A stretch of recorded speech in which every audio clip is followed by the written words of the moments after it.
I thought I was her until he said another woman's name. He thought I was still the quiet wife who would just take it. He didn't know I already had the legal knife he'd signed himself.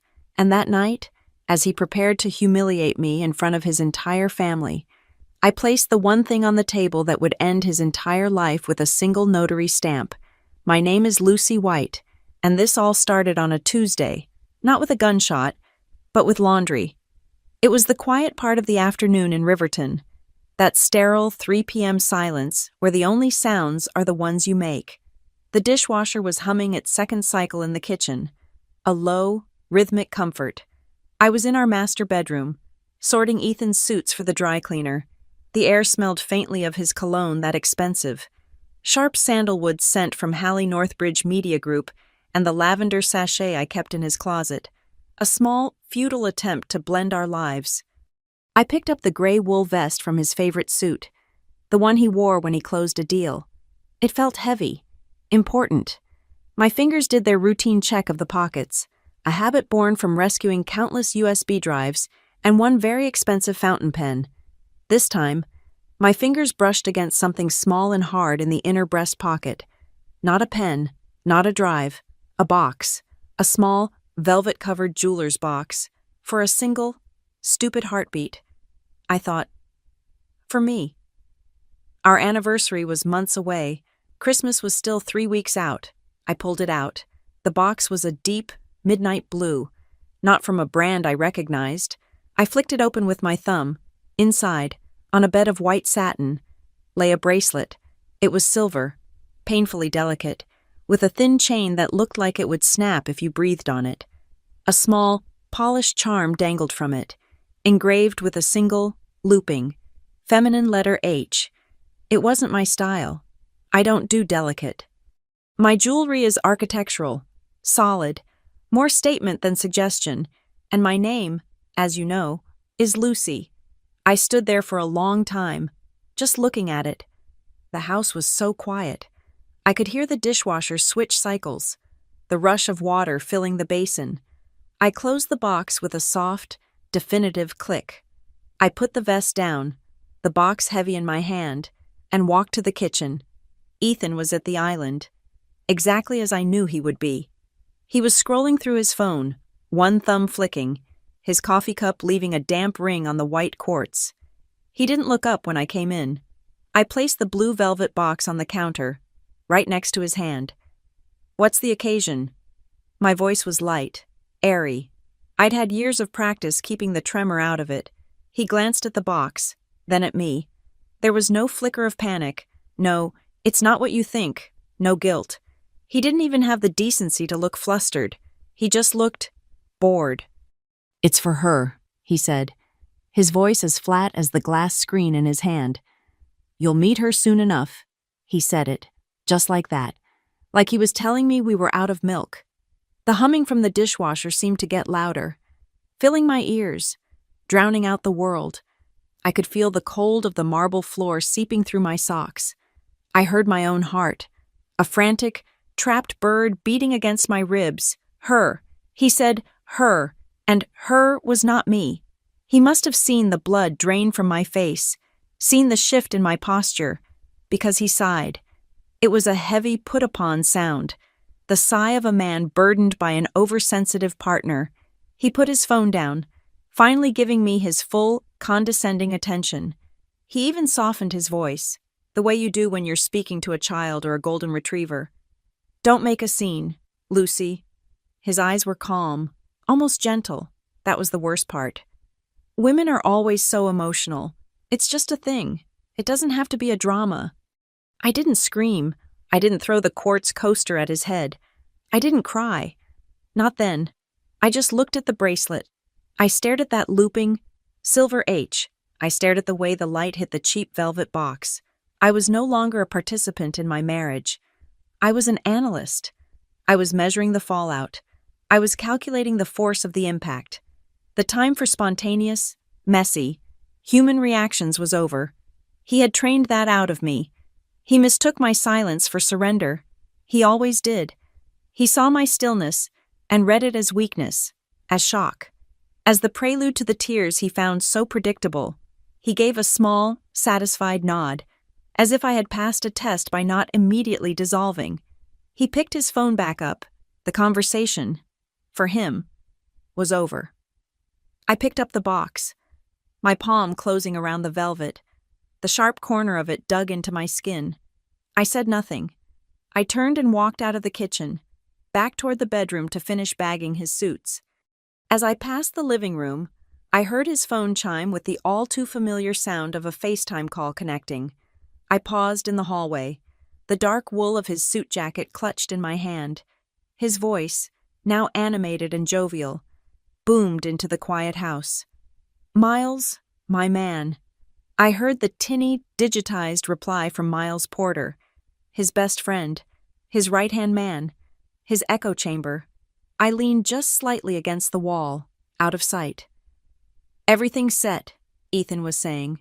He laughed. "Yeah, Christmas night? I'll tell her then."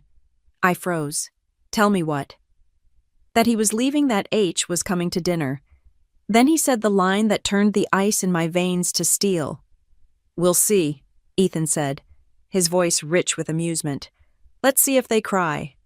They, a plural, as if I were a focus group, as if my pain was a performance they had front row seats for, a bet. They were betting on my tears. The humiliation of it was a physical thing, a hot, acrid taste in the back of my throat. I stood there, in the hallway of my beautiful, silent suburban home, a home I had decorated, a life I had tried to build, and I understood. If this were just about the bracelet, just about the affair, I might have been on the floor. I might have been that crying, emotional woman he expected, the one he and Miles could have a good laugh about over whiskey, but I wasn't. I was perfectly, terrifyingly calm. My hands weren't even shaking. You see, this wasn't the first time Ethan had been this arrogant, this sure of his power. He believed he held every card. He believed his position at Hallie Northbridge, his family's name in Riverton, and my lower salary made him invincible. He thought the house, the cars, the life, it was all his, and I was just a tenant he'd grown tired of. He had forgotten. In his boundless, narcissistic confidence, he had completely and totally forgotten about the document he'd signed on a drunken Tuesday night almost a year ago. A document I had slid in front of him, a document he had waved off as, "Whatever you need, baby," without reading. A document I had gotten notarized the very next morning. He thought he was preparing an ambush. He didn't know he was walking into an execution he had personally authorized. This story doesn't start with the bracelet. It starts with the harmless jokes from a husband who believed he was always the one in control. 3 years ago, the dynamic was already set. Ethan was a newly minted director of acquisitions at Hallie Northbridge Media Group, a title that came with a significant salary bump, a corner office overlooking the pathetic little Riverton skyline, and an ego that expanded to fill every room he entered. I was a content lead at Bright Fable Studio, a small, scrappy media startup that was passionate, creative, and perpetually 3 months away from running out of funding. My paycheck was a fraction of his. He never let me forget it. The erosion was slow. It didn't happen in a single night. It happened over hundreds of dinners, brunches, and quiet weeknights. It started with the jokes. We'd be at a dinner party, our friends his colleagues, mostly laughing over a second bottle of wine.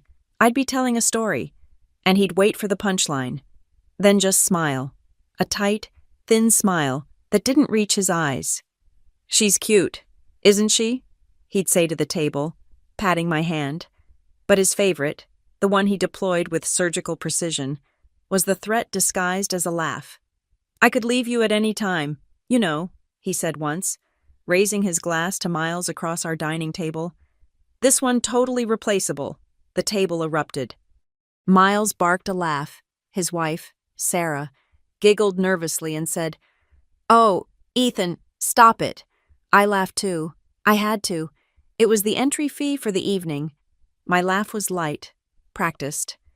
"You wish," I'd parry back, a perfect suburban wife. But inside, with every forced chuckle, a small, hard, cold pebble formed in my gut. After 3 years, I had a stomach full of stones. Then came the edits. Not just to my work, but to me. I've always loved color. Bright, saturated, unapologetic color. I had a vintage canary yellow coat I adored. I wore it to a fall cider tasting, one of those aggressively charming Riverton community events. Ethan didn't say anything in the car. He waited until we were walking on the gravel path, past all the perfectly curated families in their matching plaids and navies. God. Lucy, he'd muttered, not looking at me. Nobody in Riverton dresses like that. You're doing way too much. Doing too much. It was his favorite criticism. I was too loud, too ambitious, too colorful, I argued. At first, it's just a coat, Ethan. It's not, though, he'd reply, his voice reasonable, which was always worse than if he'd yelled. It's a signal. It makes you look like you're desperate for attention. It's not a good look. It makes me look like I can't control my wife. I didn't wear the coat again. It hung in the back of the closet until I quietly donated it 6 months later. My wardrobe slowly, almost imperceptibly, shifted to a palette of gray, black, navy, and beige, the colors of a woman who didn't want to cause a fuss, the colors of a woman who was disappearing. My best friend, Renee Holt, was the only one who called it out. Renee, who had left Riverton for the unapologetic chaos of Philadelphia and never looked back, was my one remaining mirror. We met for a rare lunch, halfway between our two worlds. She took one long look at me in my oatmeal-colored cashmere sweater and sensible jeans. You look smaller. Loose, she said, blunt as ever. She wasn't talking about my weight. It's like you're vanishing. You used to take up space. Now you're neat. I hated that word. Neat. But she was right. I had folded myself up, creased myself into a tidy, manageable square that could fit into the palm of Ethan's hand. The worst, the most humiliating, was his public translation service. We'd be at a fundraiser, and one of his senior partners would ask my opinion on a new media trend. I'd start to give my analysis, drawing from my own work at Bright Fable. Before I could get 2 sentences out, Ethan would jump in, a broad, patronizing smile on his face. What my wife means is, he'd say, placing a heavy hand on my shoulder, is that the market is just unpredictable. And then he would laugh, and the partner would laugh, and the conversation would move on. He'd take my nuanced point and sand it down into a banal, idiotic platitude. He didn't just make me invisible, he made me stupid. He turned me into a ventriloquist's dummy, and he had his hand so far up my back I could feel his knuckles on my ribs. I stopped talking at parties. I stopped offering opinions. It was easier. My life began to orbit his moods. I quit my 8 a.m. spin class because he hated the sound of the hairdryer if he was trying to sleep in. I passed on a major project at Bright Fable, one I had pitched myself. Because it would have required late nights during his busy quarter, I rescheduled dinners with Renee, then canceled them. Because Ethan wasn't feeling social and didn't want to be left alone in the big, empty house. And through it all, he played the martyr.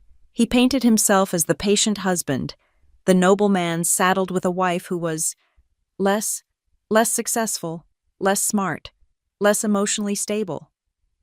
I'm still here with you, aren't I? He'd say. During one of my rare attempts to argue, he'd say it quietly, after I'd finally broken and started to cry from sheer frustration. Think about it, Lucy, with your salary, with your emotions. Another man would have left a long time ago. You should be grateful I'm so patient. And the sick part. A small, terrified part of me was, he had isolated me, worn me down, and then offered himself as the only sanctuary. I was a prisoner who had learned to be grateful for the walls. I wasn't naive. I knew, on an academic level, what was happening. I was being flattened, as Renee would say. I was in a textbook case of coercive control. I saw the checklists in my head, but I stayed. I stayed because of the house. I stayed because of the fear. And I stayed because of one single, deeply held belief. He was a monster. Yes, but he was my monster. He was meticulous. He was controlling. And I believed he was loyal, in his warped way. He was protecting his investment. He wouldn't cheat. He was too arrogant, too obsessed with his perfect image to risk a messy public scandal. He would never jeopardize the narrative. I thought so, until last year's gala.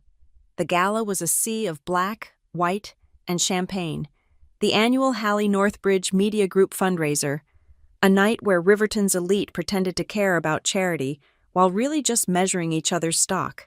I was in a dress the color of sand, muted, appropriate. Ethan approved. He was thriving.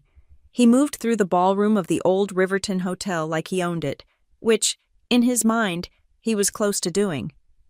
I was standing near the silent auction, pretending to be interested in a signed football, when he brought her over, his boss, a senior VP named Anne Calloway, a woman with steel gray hair cut into a severe, expensive bob, and eyes that didn't just look at you, they audited you. And this, of course, is Lucy, Ethan said, slinging a heavy arm over my shoulder. He was 3 glasses deep, his voice just a little too loud, his charm just a little too slick. A pleasure to meet you, I said, offering my hand. Ethan speaks so highly of you. Anne's handshake was firm. And he's spoken of you, she said, her smile thin. You're at Bright Fable, isn't it, the startup? Yes, I'm the content lead there, I said. Ah, she replied, and that one syllable held a universe of dismissal. Ethan laughed, a sharp, braying sound. He squeezed my shoulder, hard. This one's my secret weapon, he said to his boss. She's much better at spending money than she is at making it. He said it with a wink, as if we were all in on the joke. Anne Calloway's thin smile didn't waver, but her eyes flicked to me, taking in my sand-colored dress, my simple jewelry. The appraisal was instant and brutal. I had just been classified. I wasn't a peer. I was a dependent, an expensive, decorative, slightly disappointing accessory.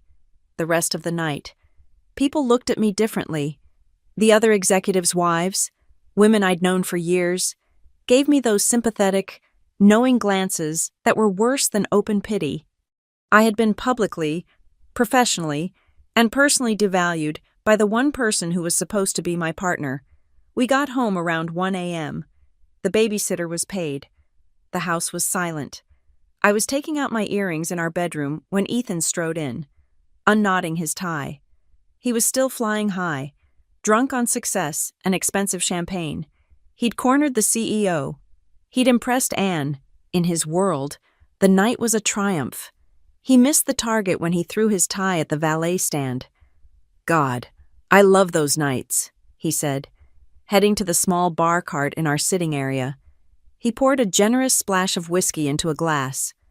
You see Anne Calloway's face when I close that pledge from the bank. She knows I'm coming for her job. He took a sip, rattling the ice. I'll be senior VP by June, guaranteed. And when that happens, he swirled the glass. We've got to lock things down, protect the assets. Can't have anyone coming for what's mine. He was talking about his stock options, his bonuses. He wasn't talking about me. I was a liability, not an asset. I just stood there, the diamond stud in my hand, my blood running cold and quiet. He saw me watching him, saw my silence, and, as always, he misinterpreted it. He thought I was worried, afraid of being left behind. He laughed, a short, condescending huff. Oh, Luce, don't look so tragic. It's fine. He waved his glass, splashing a bit of amber liquid on the silk rug. If it makes you feel better, I'll sign something. You want a post-nup? Is that what your little startup friends are talking about? He rolled his eyes. Fine, whatever. You want me to sign something tomorrow? You just bring it. I'll sign it, so you can stop worrying your pretty little head. He expected me to be grateful. He expected me to say, no, baby, I trust you. And for the conversation to be over, he expected me to forget by morning. I didn't move. You'd sign it, I asked, my voice carefully neutral. I just said I would, didn't I? He said, irritated. Why tomorrow? I asked. Why not now? That stopped him. He squinted at me. What, like Now. You just offered, I said, walking to my desk in the corner. You're a man of your word, right? Protect the assets. I already had the document. I'd had it for 6 months. After a particularly brutal dinner party where he'd joked, I had the IQ of a houseplant. I had spent 3 nights researching. I told myself it was just an exercise, a what if. I downloaded a template, a standard issue separation and support agreement from a legal website, the kind used for amicable but complex splits. I'd read every line. I knew it by heart. I pulled the sheaf of papers from the bottom drawer, from a file folder marked Tax Receipts 2018. I was researching an article on legal protections for spouses in high-asset partnerships, I said, my voice smooth. I found this template. It's just a standard agreement. It outlines mutual support, asset division. If you're serious about being VP, it's just good housekeeping. I placed the 5 pages on the desk and handed him my favorite pen. He stared at the document, his eyes glassy. He wasn't reading it. He couldn't even focus on the title. He was just looking at the block of text. To him, it was just another annoyance, another piece of wife maintenance. Jesus, Lucy, you're really going to make me do this now. You offered, I said, my hand steady on the pen. With a dramatic sigh, he grabbed the pen. Fine, whatever. He flipped to the last page, to the signature line. He didn't read a single clause about spousal support being non-negotiable. He didn't read the section about the immediate and equal division of all assets acquired after the date of signing. He didn't read the part about the house, my house, the one I'd found and decorated. He just scrawled Ethan Caldwell in his big, arrogant, sloppy drunk signature. There, he said, throwing the pen down. Happy you feel protected now. Thank you, Ethan, I said. I picked up the papers. I'll get this notarized tomorrow, just to make it official housekeeping. Yeah, whatever, he said, finishing his drink. I'm going to bed. The next morning, he was hungover, irritable, and had no memory of it. He left for the office without a word. I, however, had never felt more clear-headed. I didn't go to Bright Fable. I called in sick. I went to the bank and got the document notarized, and then I drove to Philadelphia. I met Renee at a small, loud coffee shop she loved. I hadn't told her about the document. I just said it was an emergency. You look like death. Loose, she said, sliding a coffee across the table. But a very determined death. I didn't say anything. I just pushed the notarized document across the table. She read it. Her face went from curious to pale to furious, and then, finally, to a look of profound, impressed horror. He signed this, she stated. Last night, drunk, after he told his boss I was a gold digger, Renee took a long, slow sip of her coffee. Okay, she said. It's time. Do you still have the login? I nodded. Years ago, after the Replaceable comment, Renee had set up a private, encrypted email account for me. The login was disguised as a recipe in my notes app. It had sat dormant, an emergency exit I never thought I'd use. Good, she said. You're not going to your local guy. Lucy, he owns this town. You're going to my girl. She wrote a name and a number on a napkin. Marcia Delaney. She's a shark, and she eats men like Ethan for breakfast. Call her, now. Marcia Delaney's office in Riverton was not flashy. It was on a boring street, in a boring brick building, and her furniture looked like it hadn't been updated since 1995. It was the most reassuring place I had ever been.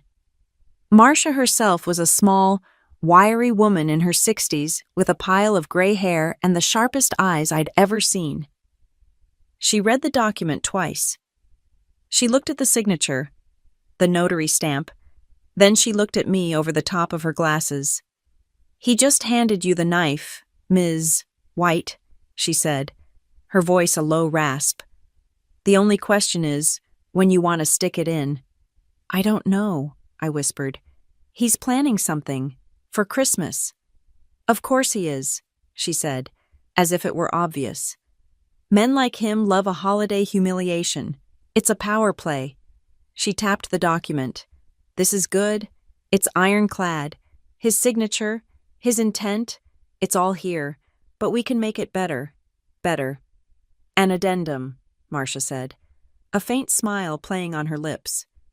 We'll draft a small clarification, something that states, if he, the party of the first part, initiates divorce proceedings with the clear intent to publicly humiliate or financially disadvantage you, say, by filing on a major holiday, or by attempting to blindside you, then all terms of this agreement are not only activated, but accelerated, with penalties. She was weaponizing his own arrogance against him. I signed the addendum. Marcia's assistant notarized it. I paid her retainer with a credit card I'd secretly opened in my maiden name. When I got home, I scanned the entire packet. I sent it to the secret email. Then I took the original, beautiful, lethal document. I walked to the home office, to the filing cabinet. I pulled open the bottom drawer, passed the real tax returns, and placed it inside a boring beige accordion file. I printed a label from my label maker, old marketing decks. I closed the drawer. From that moment on, I was no longer a wife. I was an actress. I was playing the greatest, longest, and most important role of my life. I wasn't looking for revenge. I was looking for an exit. Revenge was just a bonus if he kept pushing. My performance began the day after I left Marcia's office. The house, which had once been my sanctuary and then my prison, became my theater of operations. I was no longer a wife. I was a counterintelligence officer in a Cold War waged within my own home. I started a journal, not a diary full of feelings, but a log, a simple spiral-bound notebook that I kept with my cookbooks, tucked between the joy of cooking and a binder of catering receipts. It was a ledger of his transgressions.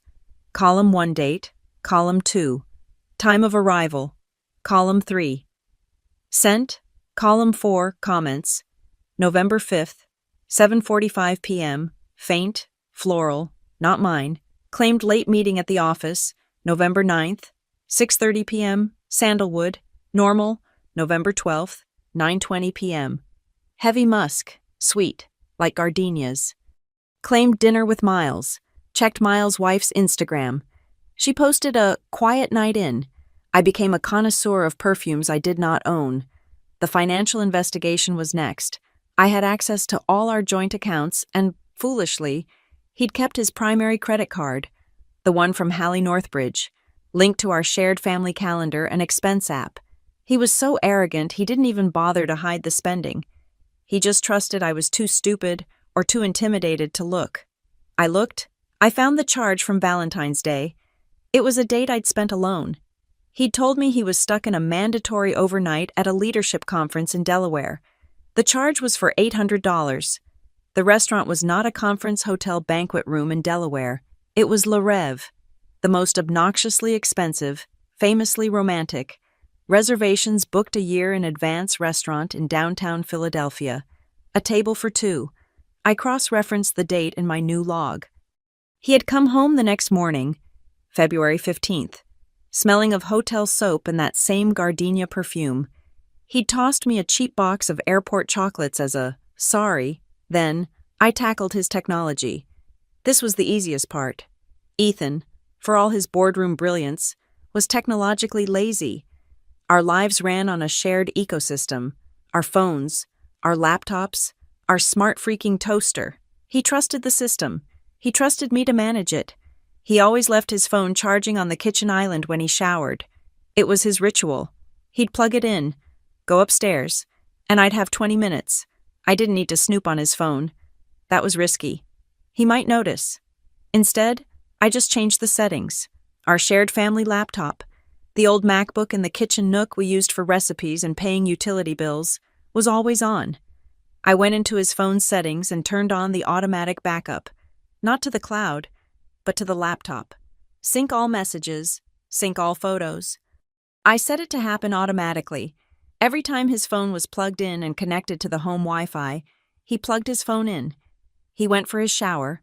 I sat at the kitchen table, nursing a cup of coffee, and watched the little blue bar crawl across the laptop screen, syncing messages. His entire digital life, duplicating itself right under his nose.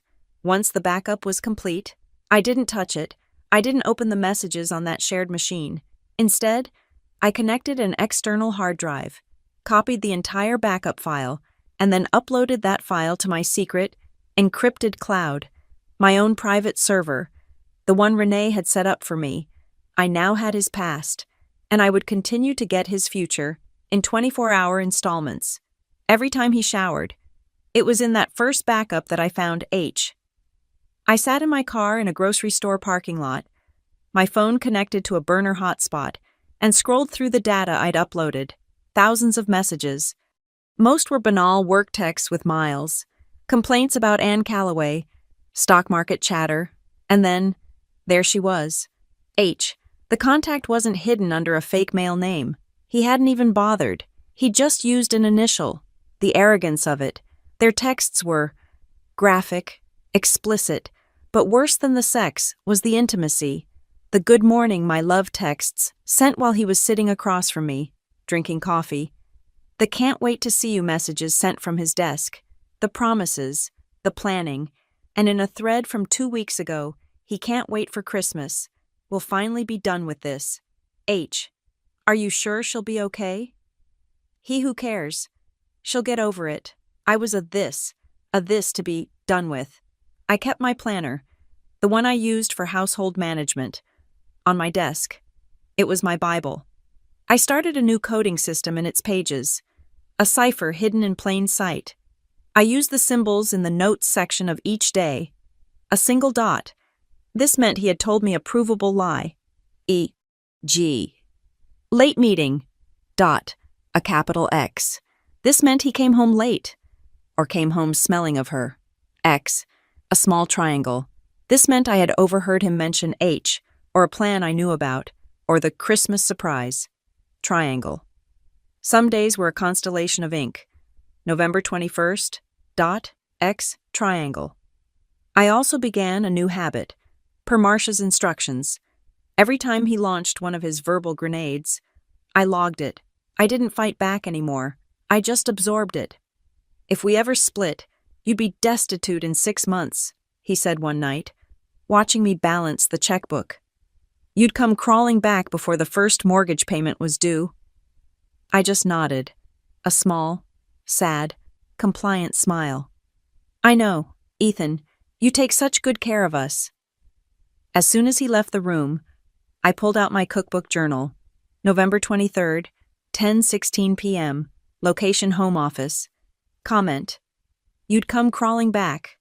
Witness none. Marcia called this establishing a pattern of coercive financial control. I just called it more rope. My greatest piece of evidence came on a Saturday, one of those bright, cold December afternoons. I was in the kitchen, prepping for a dinner party. We were hosting a party I no longer wanted to have, but my role demanded it. Ethan and Miles were in the backyard, supposedly winterizing the grill, which really meant they were drinking beer and talking. I had my phone in my pocket. I opened the voice memo app, pressed record, and slid the phone onto the kitchen windowsill, right above the patio, cracking the window just enough. The audio was clear.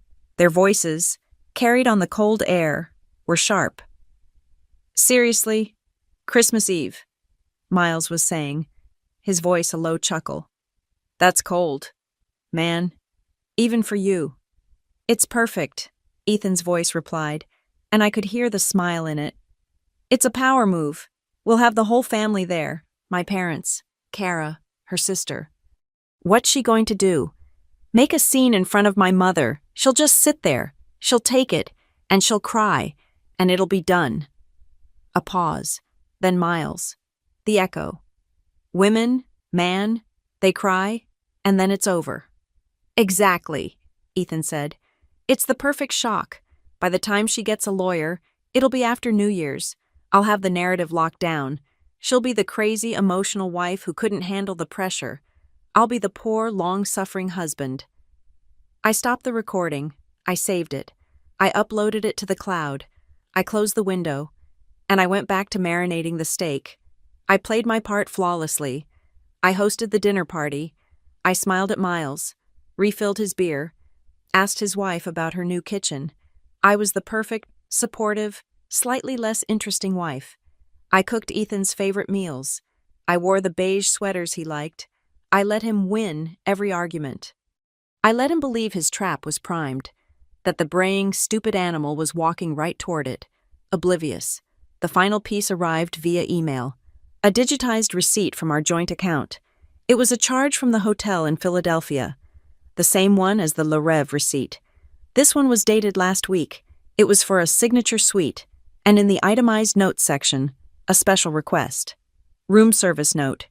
Please add 1 jewelry box for her, to be placed on the pillow with the champagne. It was the blue velvet box, the bracelet, the H. He wasn't just planning to divorce me. He was planning to do it at the family's sacred holiday gathering, to break me in front of everyone, to control the story, and to ensure I was too emotionally and logistically crippled to fight back. He wanted me to have no money, no lawyer, and no dignity, all while his family watched. He hadn't just bought a gift for his mistress. He had bought a prop for my execution. The discovery of the bracelet, the H, was the overture. The real, gut-wrenching confirmation came 3 days later. During Ethan's shower, the blue bar crawled across my laptop screen, sinking the moment it finished. I copied the file to my drive, uploaded it to my secure cloud, and then drove to a dead-zone street in an unfamiliar neighborhood, my new routine to read the latest dispatches from my own life. I didn't have to search long. The thread between Ethan and Miles was active. It was the Tuesday before Christmas, just over a week after I'd found the bracelet. My hands were encased in leather gloves, the steering wheel cold beneath them. I read, Miles, so, is the plan still on? You're not backing out, Ethan, lock and load. My friend, we handle it this Christmas. Final, Miles, damn. That's a hell of a holiday. What if she goes nuclear in front of your mom, Ethan? Please? That's the point. She won't. She'll just sit there and take it. We'll see how she bawls. He had followed this text with a single emoji, a small, cheerful, red gift box, tied with a bow. My vision tunneled. See how she bawls. He was anticipating it. He was excited by the prospect. This wasn't just a divorce. It was a spectator sport. I scrolled, my thumb numb. Ethan gave H, the bracelet already. Had to. She was getting antsy. Miles. Is she worth this, Ethan? She deserves better. Better than this. I was this again. The nameless, faceless logistical problem he had to handle. Miles. It's your funeral. So what's the bet? You think she'll cry before or after she signs the papers? My breath fogged in the cold car. I waited for the reply, the words materializing on my screen, sent from a man who was, at that very moment, probably wrapping himself in one of my plush towels. Ethan, before. 100%. Lucy always just tries to act tough. It's all an act. I know her. The second she realizes she's lost, she'll fold. She's weak. Weak. He saw my patience as passivity. He saw my silence as stupidity. He had mistaken my performance for my reality. I took a screenshot, and another, and another. I screenshotted the gift box emoji. I screenshotted his bet. I screenshotted his admission of giving the bracelet. I saved every single word. I sat in the cold, silent car for 10 minutes, not moving, just breathing, in and out. The anger was so pure, so cold. It was almost peaceful. He had just handed me the last piece. I drove home, pulled into our clean 2-car garage, and walked into the kitchen. He was there, as he always was. Dressed in a fresh suit, drinking coffee, he smelled of sandalwood. Morning, I said, my voice perfectly normal. Hey, he grunted, not looking up from his phone. You were out early. Just a coffee run, I said, holding up the prop cup I'd bought and not touched. Did you want to talk about the menu for Christmas? I was thinking a standing rib roast. He finally looked up, a flicker of surprised amusement in his eyes. I was the lamb, discussing the seasoning for my own slaughter. Yeah, sure, Luce, he said, a slow, condescending smile spreading across his face. A roast sounds traditional, perfect. I gave him my best, brightest, most oblivious smile. Great. I was also wondering, should I invite your parents and Kara? It's been so long, and I know your mom loves a big family Christmas. His smile widened. This was beyond his wildest dreams. I wasn't just walking into the trap. I was setting the table for him. I was gathering the audience. You know what? He said, putting his phone down. That's a fantastic idea. Really. Let's get the whole family together. It's important. I'll call your mother today, I said. As I turned to the sink, I sent the entire package, the screenshots, the timeline, my notes on his conversation with Miles to Marcia.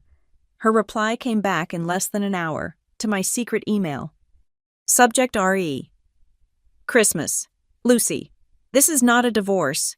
This is a public execution, and he's just given us the bullets. The text messages are extraordinary.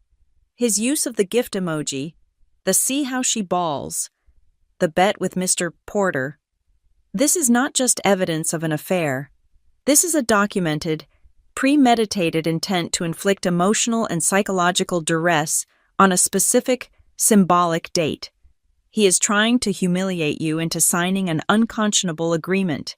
He's a fool. The addendum is now a fortress. The moment he serves you those papers on Christmas Day, he triggers every penalty clause he signed. He will be proving our case for us. He will be his own star witness. Do not leave the house. Do not change your plans. Your instinct to gather the family is correct, but not for his reasons. They are not his audience. They are your witnesses. Stay in the role. We proceed as planned. Marcia, P.S. Merry Christmas. Indeed. My path was set. Any sane woman would have packed a bag, drained half the joint account, and been on a flight to an island without an extradition treaty. But that wasn't the plan. If I ran, I'd lose. I'd lose the house. I'd lose the narrative. I'd lose the fight before the bell even rang. He'd win. He'd tell everyone I was unstable, that I'd abandoned him right before the holidays. No. He wanted a stage, I'd build him one.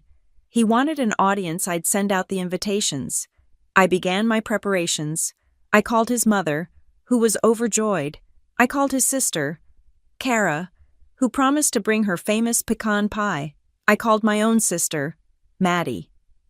Maddie, I said, keeping my voice light, I really, really need you here on Christmas Eve and Christmas Day. Ethan's family is coming, and you know how his mother gets. I need backup, a witness to my sanity. Say no more, Maddie said. I'll be there. We'll drink too much wine in the kitchen and make fun of her. It's a date, I said.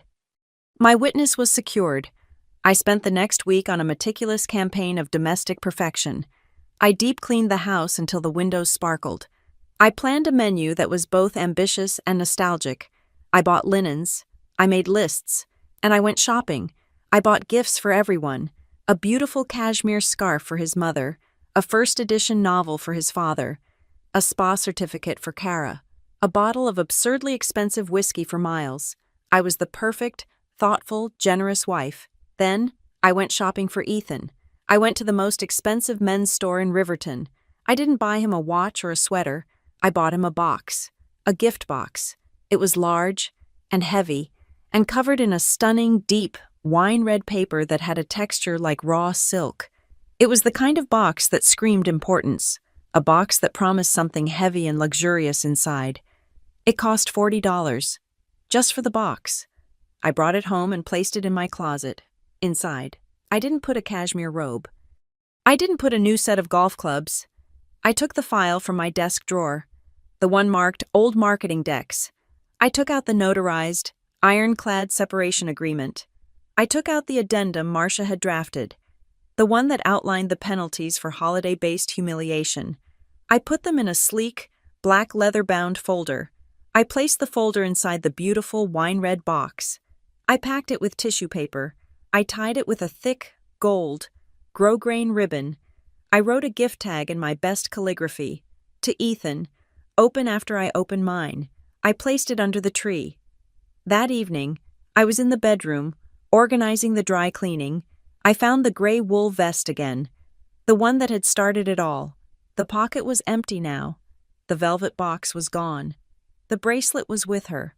I held the vest, the faint smell of his sandalwood cologne clinging to the wool. I thought about the bracelet, with its delicate, looping H. I thought about my heavy, wine-red box under the tree, filled with legal-size paper.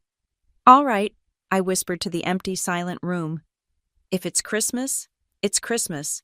Everybody gets a gift, and everyone will get exactly what they deserve." I drove to Marcia Delaney's boring brick building one last time. The Tuesday before Christmas, I was done reacting. I was done collecting. I was delivering the arsenal. I sat across her desk, the one that looked like it had been salvaged from a 1990s law procedural, and I unpacked my bag. I didn't speak. I just laid the items out in a row.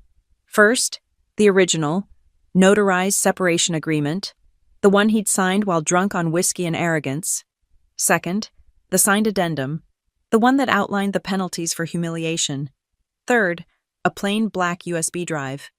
Marcia picked up the drive, holding it between her thumb and forefinger as if it were a dead insect. "And this," she rasped. "The audio," I said, my voice as flat and dry as her office decor. The "see how she balls" conversation from the backyard, full, unedited. Also, the complete message logs from the laptop backup. His threads with Miles Porter and H, finally, the high-resolution hotel receipts from Philadelphia, including the itemized charge for the signature suite and the note "add jewelry box" for her. I've also included a close-up photo I took of the bracelet before I put the empty box back in his vest pocket. Marcia put on her reading glasses, a slow, deliberate movement. She inserted the drive into her desktop tower.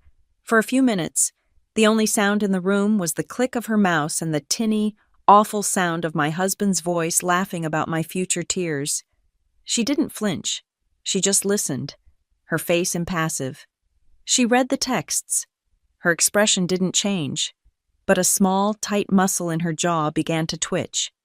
"This," she said, tapping her screen, where the screenshot of Ethan's gift box emoji was displayed, "is exquisite. He's not just an adulterer, he's a theatrical producer, and he's written himself as the villain." She leaned back, her chair groaning in protest. "All right, Ms.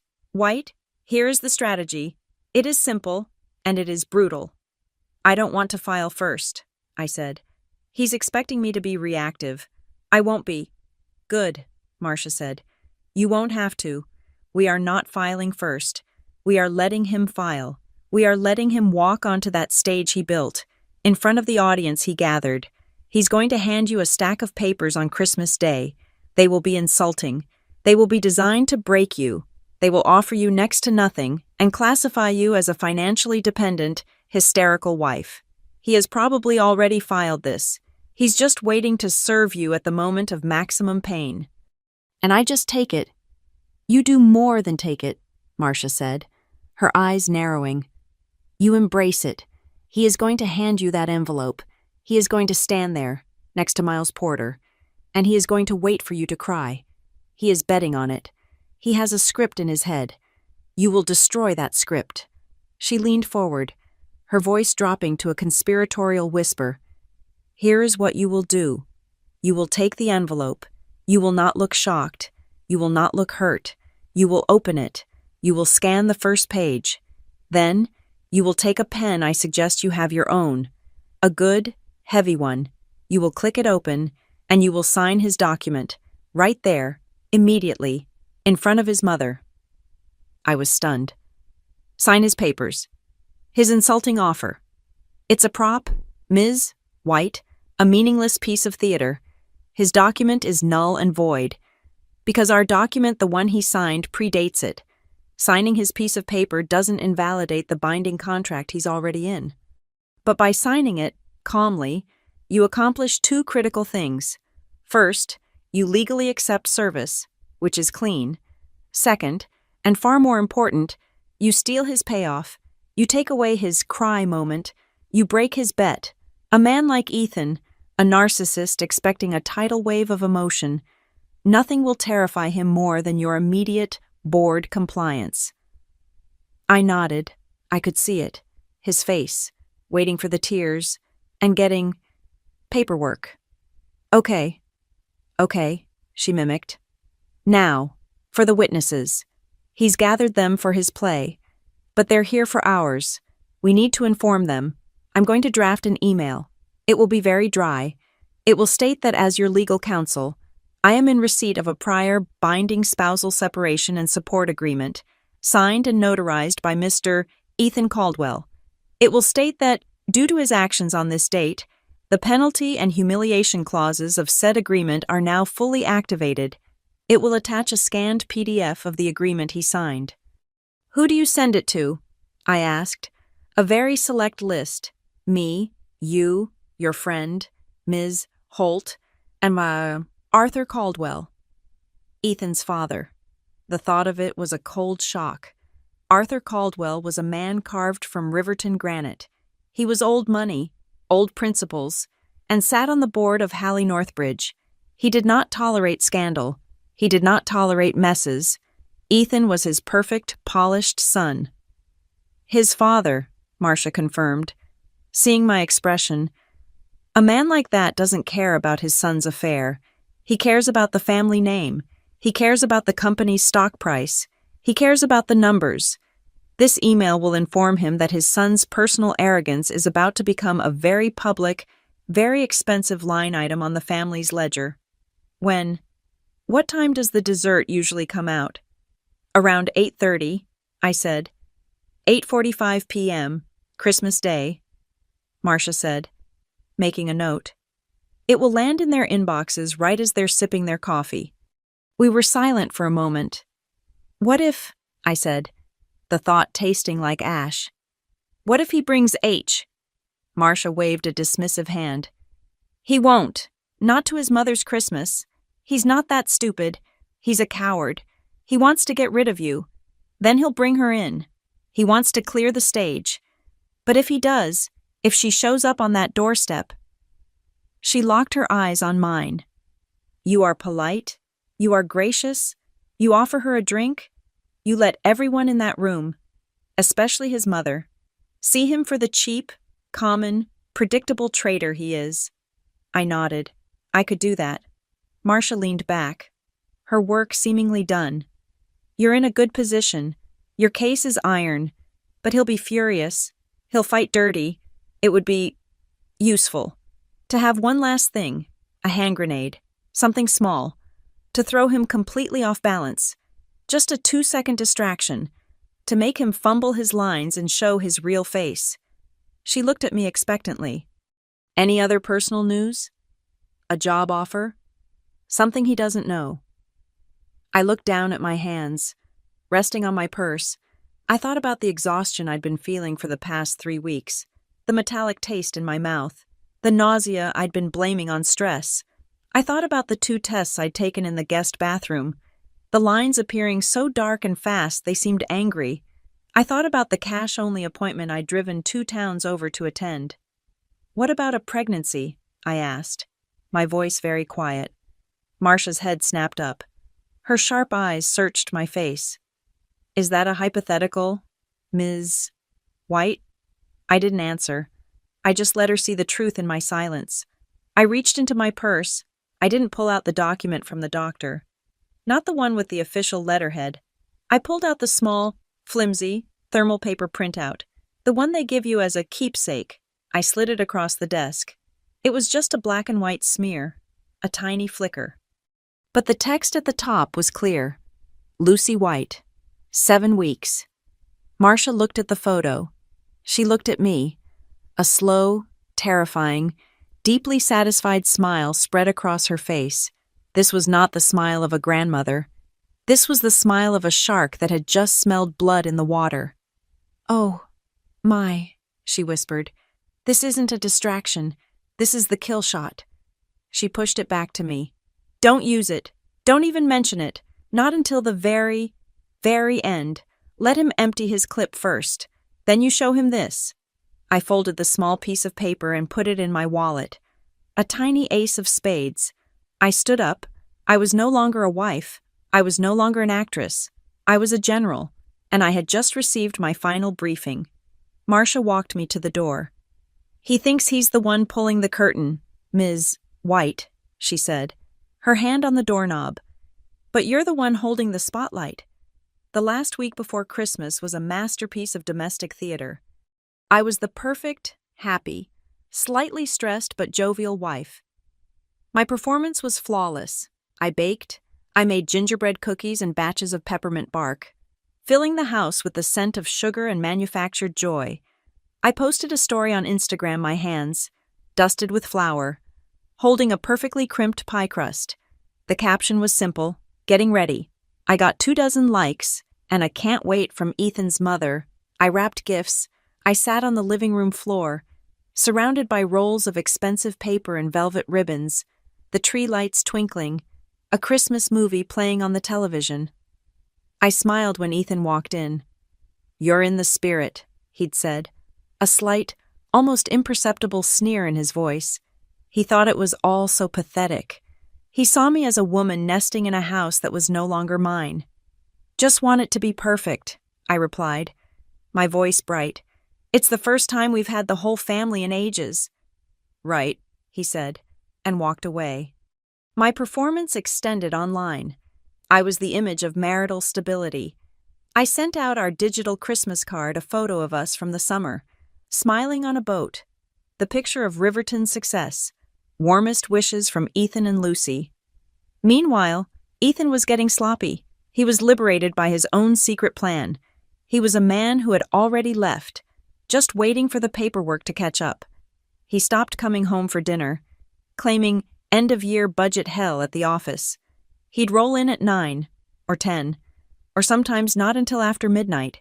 He always came home smelling of her, that sickly sweet gardenia scent, now mixed with a heavy musk, as if they were trying to cover their tracks with more perfume.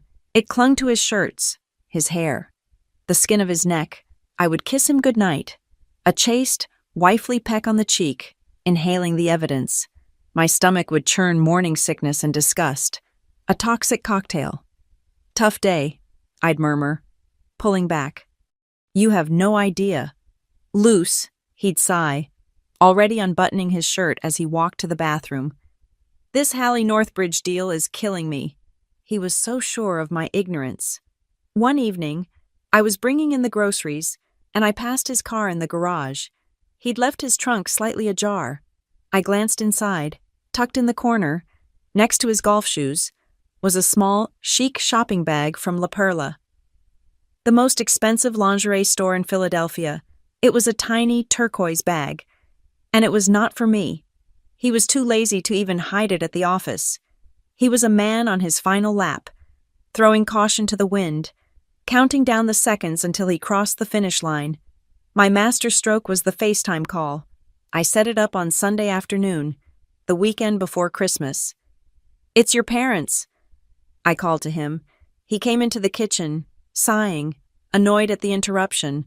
I smiled, a beatific, supportive wife smile. "Hi, Mrs. Caldwell." "Hi, Arthur," I chirped. "Lucy, dear." "You look wonderful." His mother, Eleanor, cooed from the screen. "Are you getting excited?" "We are. I'm just so glad you're coming," I said. "And I have to say, you need to give this son of yours a raise. He's been working so hard. I barely see him." I laughed, a light, airy sound. "He's just been a rock star, closing all these deals before the end of the year. I'm so proud of him." On the screen, I saw his father, Arthur, look over at Ethan with a rare glint of approval, Ethan's chest visibly puffed out.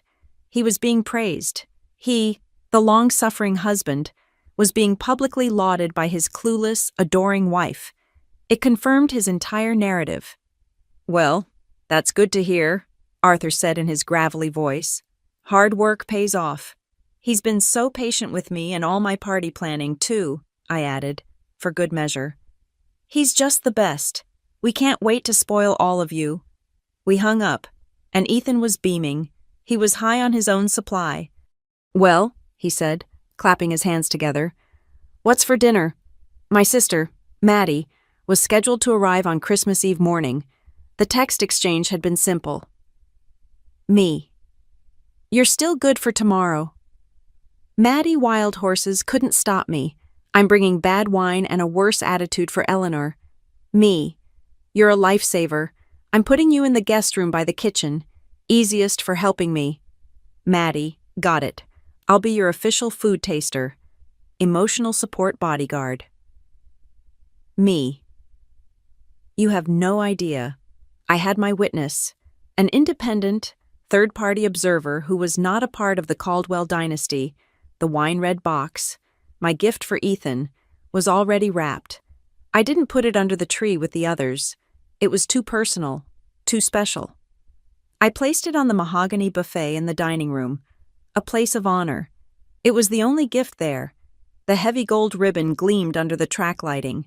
The tag was simple, written in my best script. For Ethan. Open after Lucy opens hers. He'd seen it. He'd walked by it that morning. What's that? He'd asked, gesturing with his coffee cup. Yours? I said, smiling.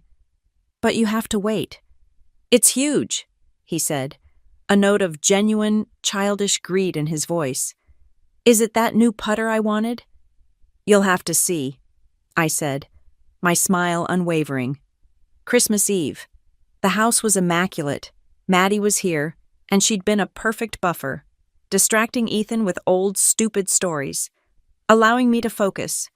The tension was a wire pulled so tight it was thrumming, a high-pitched sound only I could hear. Ethan and Miles were in the living room, a bubble of male conspiracy. They were drinking Ethan's good whiskey, the fire roaring. They were keeping their voices low, but the house was quiet, and I'd been practicing the art of listening. Don't know, man, Miles was whispering.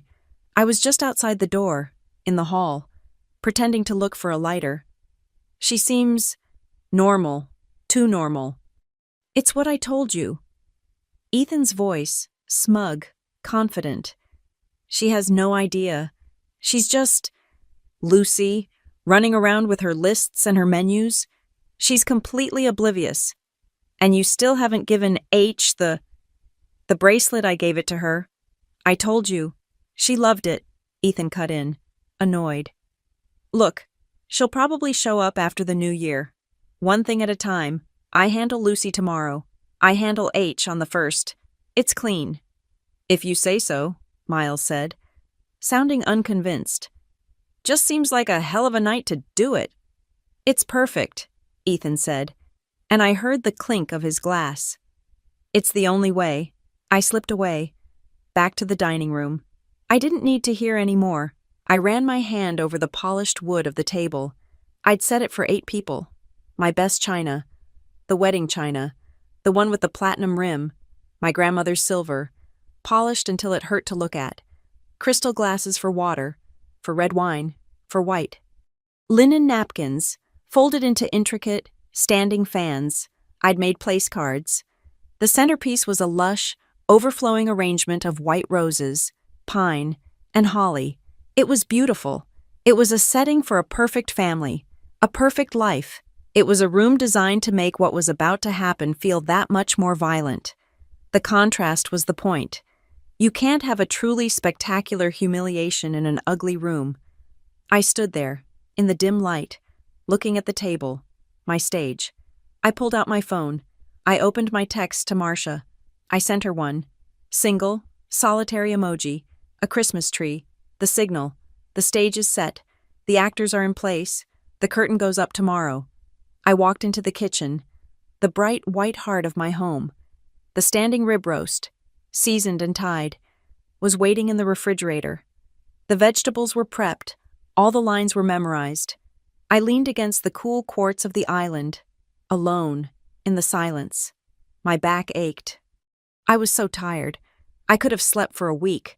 I placed a hand on my stomach, a flat, unconscious gesture of self-preservation. It was still my secret, my tiny, 7-week-old, world-ending secret. My hand rested on the slight, unnoticeable firmness. Okay, I whispered to the empty, gleaming room. Meet her. Open your gift. Go ahead. I took a slow, steadying breath. Then we'll see who cries. The roast was a triumph. The house was warm, filled with the scent of pine, rosemary, and the rich, buttery aroma of Kara's pecan pie warming in the oven. We were 8 at the table, a perfect, curated vision of a happy family Christmas. Ethan sat at the head of the table, his throne. He was magnificent. He was the charming, powerful, benevolent patriarch, pouring wine with a generous hand, telling a story about a new contract he'd just landed for Hallie Northbridge. "It's a complete paradigm shift, Dad," he was saying to his father, Arthur, who listened with a rare expression of approval. "We're not just a media group anymore. We're an ecosystem." I told them, "If you're not building the platform, you're just a tenant, and we are not tenants." His mother, Eleanor, clapped her hands. "Oh, Ethan, it sounds so complicated but so impressive." "It's all him," Miles Porter said, raising his glass from across the table. He was seated next to my sister, Maddie, who looked at him with an expression of polite, murderous distaste. "Ethan Caldwell, the master builder." Miles was electric, vibrating with a sick, nervous energy. His eyes, bright and slightly glassy from the wine, kept darting from Ethan to me and back to Ethan. He was a man waiting for the fireworks to start. At one point, I saw him lean toward Ethan and murmur, "I told you, women will," before Ethan shot him a look that silenced him. Ethan, for his part, was a master. He was in total control. Every few minutes, he would catch my eye and give me a smile. It was not a smile of love. It was not even a smile of malice. It was a smile of profound, suffocating pity. It was the look you give an old family dog that's gone lame, just before you take it on its final walk. Poor, sweet, stupid thing, it's almost over. He was relishing his own magnanimity, his own tragic, necessary cruelty. Maddie, my anchor, sat to my left. She watched everyone. She saw the way Ethan looked at me. She saw the way Miles smirked. She put her hand on my knee under the table, a silent, questioning pressure. I squeezed her hand back. A signal. Not yet. Watch. Wait. We had just finished the main course.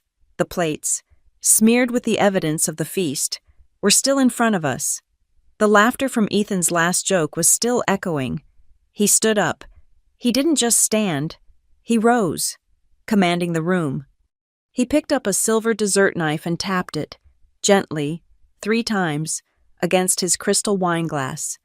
Tap, tap, tap. The sound was sharp, delicate, and absolute. All conversation stopped. 8 pairs of eyes focused on him. "Thank you," he began, his voice a smooth, practiced baritone. "Thank you all for being here. This is what it's all about. Family, my mother, my father, my wonderful sister, Kara." He smiled at her. "Maddie, we're so glad you could make it. And of course, Miles, my brother." He paused, letting the warmth settle over the table. He was a conductor, and we were his orchestra. "It's just perfect," he said, and his eyes found mine. The pity was gone. Now, there was just finality. "And before we have dessert," he continued, his voice still light, "I just have one small piece of business, something I want Lucy to sign tonight, just to get it out of the way before tomorrow. You know, end of the year. New beginnings." The air in the room changed. "Oh, Ethan, a surprise," Eleanor cried, clapping her hands. "Is it a new car? Did you get her that little blue convertible she wanted?" "Is it a trip?" Kara chimed in, her phone forgotten for the first time all night. "Are you taking her to Paris? I bet it's Paris." My sister just stared. Arthur Caldwell said nothing, but his eyes narrowed, his internal calculator whirring. He disliked surprises. He disliked public displays of anything. Only Miles knew. He was leaning forward, a predatory grin on his face. He was staring at me, waiting for my face to crumble. He was waiting for the show. Ethan smiled at his mother. Not exactly, Mom. He reached, not into a pocket with a velvet box, but into the inner breast pocket of his suit jacket, the same place I had found the bracelet. He didn't pull out a ring, or keys, or a ticket. He pulled out a plain, white, number 10 business envelope. It was thin, it was crisp, it had no card, no ribbon, no name. It was an office supply. It was an invoice. It was an execution order. He held it for a moment, letting the room absorb its stark, clinical wrongness. He then leaned across the table, past the roses, and placed it on the table in front of me. It landed on the platinum rim of my plate with a soft, final thud. The silence was absolute. You could hear the old house settling, the faint whir of the oven in the kitchen. This was not a trip to Paris. Ethan remained standing, a god in his own dining room, looking down at me. His face was a mask of calm, patient concern. He was waiting. He was waiting for the screaming, for the, "How could you?" for the tears he had bet on. He was waiting for the show to begin. He shot a quick, triumphant glance at Miles. Here it comes. My hands were in my lap. I brought them up. Slowly. My movements were deliberate. I picked up my linen napkin from my lap and placed it, neatly folded, on the table. My hands, I was pleased to note, were not shaking. I looked at the envelope. I looked at Ethan. I picked up the envelope. I slid my thumb under the flap and tore it open. It made a small, ripping sound that seemed to echo in the room. I pulled out the 3 folded pages. I unfolded them. My eyes scanned the first page. It was exactly as Marcia had predicted. In the matter of the dissolution of marriage between Ethan Caldwell and Lucy White, I saw the filing stamp from the Riverton court, dated 3 days ago. He had already filed. He was just serving me now. I scanned the terms. The dependent spouse, Lucy White. In recognition of her non-financial contributions. A one-time, lump sum payment of, the number was a joke. It was a calculated, vicious, insulting joke. It was just enough money to pay a security deposit and first month's rent on a sad 1-bedroom apartment in the bad part of town. It was designed to cripple me, to force me to come crawling back. I felt the weight of his gaze. He was standing right beside me now, looming, waiting for me to shatter. I could feel the heat coming off his suit. I read the last line. I refolded the papers, matching the original creases perfectly. I placed them back on the table, next to the white envelope. Then I lifted my head. I looked up, past his expensive tie, past his smug, expectant face, and I met his eyes. I smiled. It was not a big smile. It was not a tearful smile. It was a small, polite, almost bored smile, a smile of mild acknowledgement, and in a voice that was perfectly clear, perfectly steady, and loud enough for everyone at the table to hear. I said, "Thank you, honey." The silence that followed was not the quiet of a moment ago. This was a vacuum, a complete and total void of sound. Ethan's face was a study in chaos. His smile froze, then twitched, confusion, disbelief, and then a dark, sudden flash of rage. This was not the script. I had not read my line. I had not fulfilled my role as the weeping victim. Miles's jaw literally dropped. He looked at Ethan, then at me, then back at Ethan, his face a mask of, "What the hell is happening?" "Lucy, dear," Eleanor whispered, her hand to her throat. "What? What is it?" Arthur Caldwell's face was grim. He knew this was a disaster. I ignored them.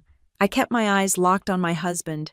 I let him stew in that frozen, terrible moment of failed expectation. Then, I shifted in my chair, turning my body to face him fully. I let my polite smile fade, replaced by something neutral, something all business. "If you've given me a gift," I said, my voice still perfectly level, "then I have a gift for you, too." Before Ethan could process my "thank you," before he could even reformulate his script, I did the one thing he hadn't planned for. I reached for the pen next to my place card, the good, heavy, silver pen I had placed there earlier. I clicked it open. The sound was as loud as a gunshot in the silent room. I pulled his insulting 3-page document back toward me. I flipped to the last page. I found the signature line for respondent, Lucy White, and in front of his family, in front of his best friend. I signed my name. I did it with a smooth, untroubled, almost bored stroke.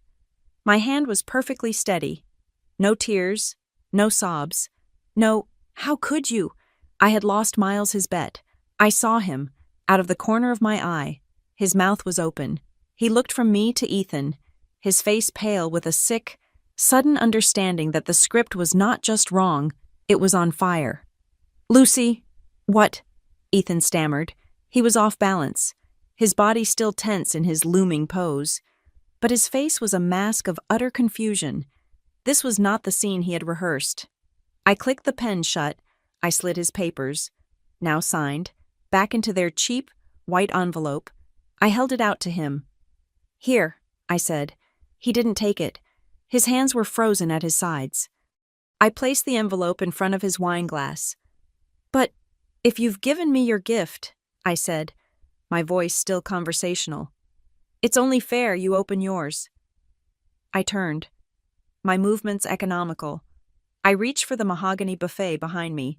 I picked up the large, beautiful wine-red box, the one with the heavy gold ribbon, the one that weighed 5 pounds. I turned back to the table, and I placed this box, with a solid, definitive thud, on the table directly in front of him. It blocked his view of his father. And this, I said, my voice clear and bright, is for you. Happy Christmas, Ethan. What the hell is this? He hissed, his voice dropping. The mask of the patient husband was gone.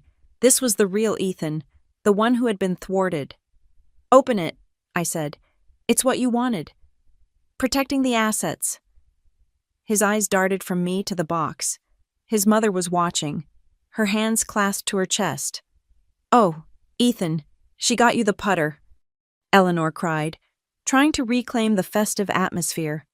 It's not the putter, Mom, Ethan snapped. He tore at the ribbon. The gold grosgrain, which I had tied so carefully, was ripped from the box and tossed onto the table, where it landed in a pool of spilled wine. He yanked the lid off the box. The expensive, textured paper tore. He stared inside. There was no cashmere. There was no golf club.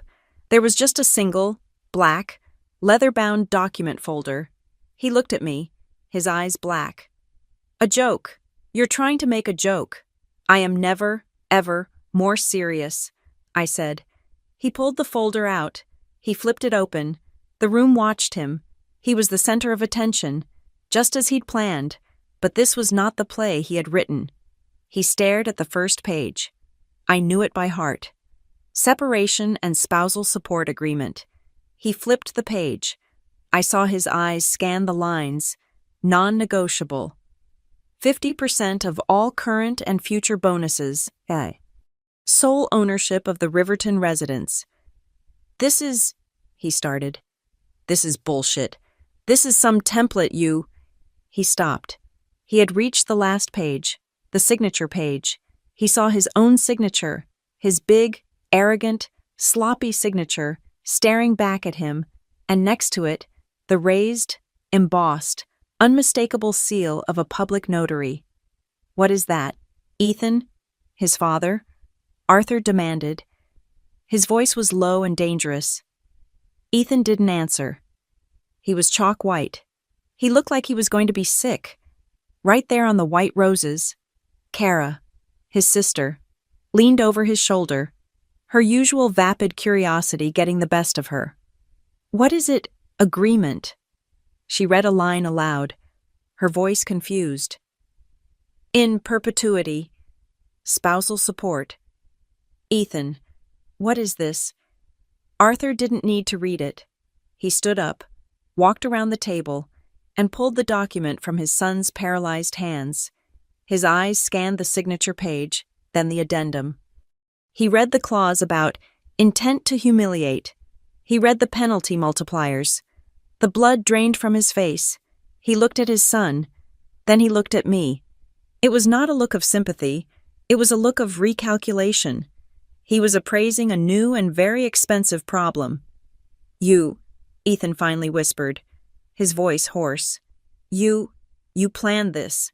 You did, I corrected him, my voice still calm. I just notarized it. I turned to the table. I was the host, after all. Ethan and I had a conversation almost a year ago, I explained, as if I were describing a new recipe. About his future as a VP, about protecting his assets. He was very clear that he wanted me to feel secure, so he signed this agreement, and as you can see, it's fully executed. I looked directly at him. Your little white envelope, I said, tapping the papers he had given me, is a very generous, but ultimately void, offer. It's preempted. This one, I tapped the leather folder in Arthur's hand. This is the one that's binding, and you, Ethan, by filing for divorce on Christmas Day, just triggered the acceleration clause, the one we call the humiliation penalty. So, the terms in your document, they're gone. The terms in your document, the one you signed, they just became permanent. Ethan was shaking his head, trying to find his footing. No. That's not legal. I pulled out my phone. The table watched me. I unlocked the screen. I opened my email. I tapped on the drafts folder. I opened the email Marcia had prepared. The subject line was Active Caldwell, V. Caldwell.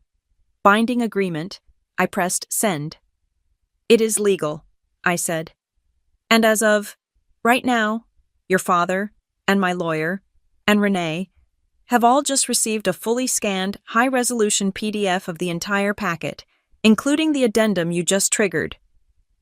Across the table, I saw Arthur Caldwell's pocket vibrate. He pulled out his phone. He looked at the screen. He saw the email from Marcia Delaney. He knew her name. Everyone in Riverton knew her name. He looked at his son. The look on his face was not anger. It was contempt. I was drunk, Ethan suddenly roared. Finding his voice, he slammed his fist on the table. The glasses jumped. You got me drunk. That's not legal. You tricked me. I did not. I said, my voice was ice. You were celebrating, and you offered. You signed of your own free will. It was witnessed. By who? He spat. By me. By the notary. By God. If you want to get theological. And tonight, I said, gesturing with my hand to my sister. We have a table full of new witnesses. Maddie, you heard him try to serve me. Didn't you, Mom? Dad? Kara? You all saw it.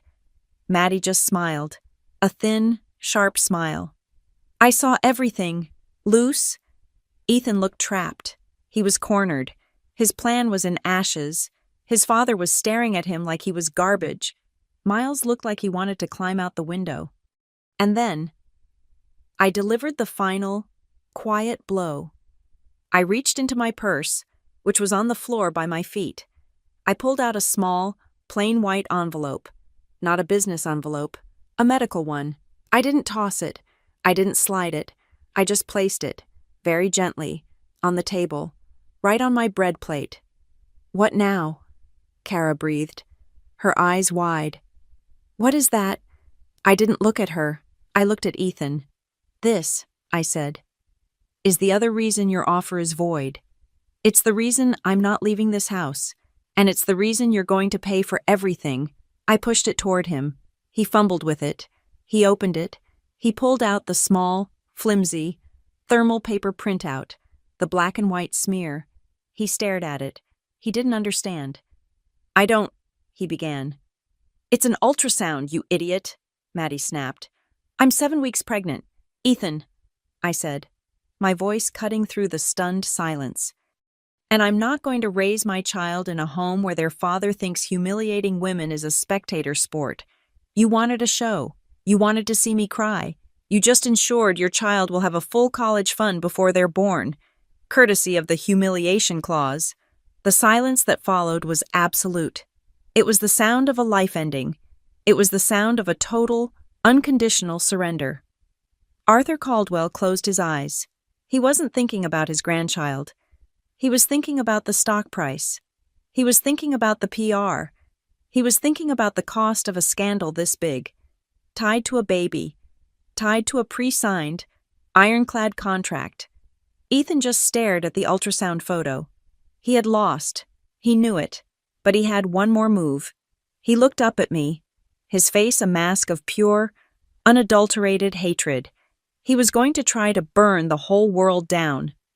"You," he said. "You think you're so—" He was about to lunge. He was about to blame. He was about to call me a liar, a whore, something, but he hadn't seen the last card.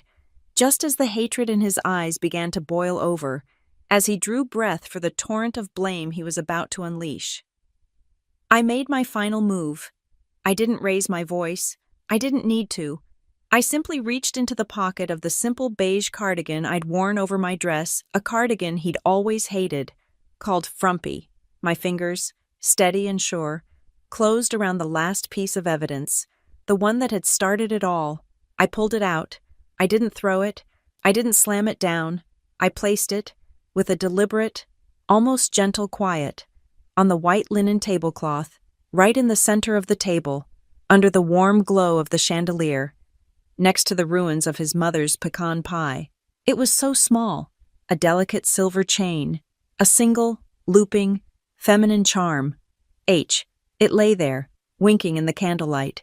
So fragile, so devastating. Ethan froze. His mouth, which had been open to roar, simply stayed open. No sound came out. The blood that had rushed to his face in rage drained away, leaving him a waxy, grayish white. He stared at the bracelet as if it were a scorpion. Miles Porter, who had been watching the scene with a kind of horrified, adrenaline junkie fascination, physically recoiled. He looked at the bracelet, and his eyes shot to mine, wide with panic. He was the only other person in the room who knew what it meant. He was the only one who had been in on the plan. He couldn't hold my gaze. He dropped his head. He stared at his plate, defeated, a coward, in the end. What is that?" Kara whispered, her voice a child's. "It's pretty." But Eleanor and Arthur Caldwell didn't need it explained. They had seen the legal documents. They had seen the email from Marcia Delaney. They had seen the ultrasound. They had processed the financial and reputational Armageddon. This was the moral why. This was the cheap, tawdry, human reason. This was the match that had lit the entire multi-million-dollar inferno. Eleanor's hand went to her pearls, her face a mask of crumpled, aristocratic horror. Arthur looked at his son with a finality, a cold, dead expression of utter bottom-line disappointment. His son wasn't just a financial liability, he was a moral one, a cheap, predictable cliché. I let the silence stretch, letting the weight of the tiny silver object crush them all, and then I spoke. My voice was not loud, it was not angry, it was quiet, it was clear, and it was the last time he would ever hear it in this house. I looked at Ethan. I looked him directly in his wide, terrified, empty eyes. "So," I asked, "is this one for her, too?" I used his exact words, the ones he had spoken to me in the kitchen, what felt like a lifetime ago, the words he had delivered with such bored, casual cruelty. "It's for her. You'll meet her soon enough." He couldn't speak. He just made a small, choking sound. I, however, had plenty of words left. "You had a plan, didn't you, Ethan?" I said, my voice resonating in the dead, cold room. I was no longer addressing just him. I was addressing the jury, his mother, his father, my sister. "It was a really good plan. You were going to serve me divorce papers, tonight, at Christmas dinner, in front of your entire family, and my sister. You were going to humiliate me. You were going to break me." I pointed a single, steady finger at the bracelet. "Then," I continued, "tomorrow, or maybe the next day, you were going to give that to your mistress, H. And you?" I flicked my eyes to Miles, who flinched as if I had struck him. "You and your best friend, You were going to have a bet. You were going to see if I'd cry before I signed, or after. I paused. I let the ugliness of it, the sheer, small-minded, frat boy cruelty of it, land on the table. So I'll ask you, Ethan, I said, how's that plan looking? Do you think it's still standing? He finally found a word. You, he rasped. You set me up. This whole thing, the document, the baby. You planned all of this. You planned to ruin me. His accusation hung in the air, a final, desperate, pathetic attempt to paint himself as the victim. I almost smiled. No, Ethan, I said. That's where you've always misunderstood me. You're the planner. You're the producer. You're the one who writes scripts where women are emotional and weak and replaceable. I leaned forward, just an inch. I'm not a planner. I'm a preparer. I prepare for hurricanes. I prepare for cold winters. And I prepared for you. I looked around the table, at the shocked, pale faces. He's right about one thing. He was planning a show. He was planning to make me a joke. A big, sad, Christmas joke for his friends to laugh at. My eyes locked back on his. I just refused to be the punchline. That was it. The end. The finality of that statement settled on the room like snow. Muffling everything, there was nothing left to say. The legal case was made. The moral case was closed. So I stood up.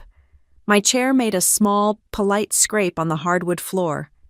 Tomorrow morning, I said, and my voice was now the voice I used to schedule dentists, to order groceries.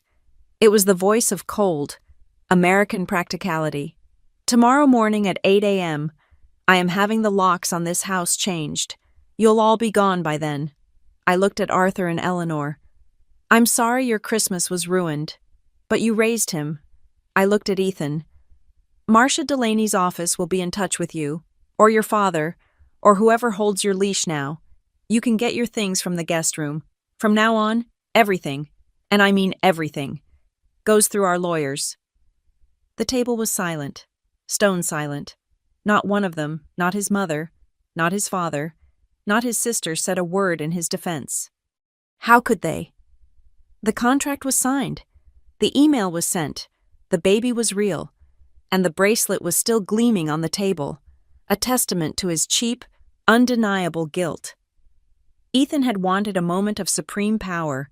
He had wanted to be the god, the judge, the man in control, the one who decided my fate. And he was. He was just a man, in a suit, at a table, whose life had just ended. I turned away from him. I walked to the end of the table. I picked up my empty plate. Then I picked up Maddie's. I was the host, and the party was over. He had bet that I would cry. He had bet on my tears, on my weakness, on my love. He forgot. He forgot that I had seen the bracelet, long before he even remembered the knife he had so generously handed me himself. Thank you so much for listening to my story. I'd love to know where you're listening from. Please, drop a comment below. Let's connect and share our thoughts. And if you want to hear more, please subscribe to Zoe Revenge Stories. Like this video, and if you can, please support us by hitting that hype button, so this story and others like it can be heard by everyone who needs them.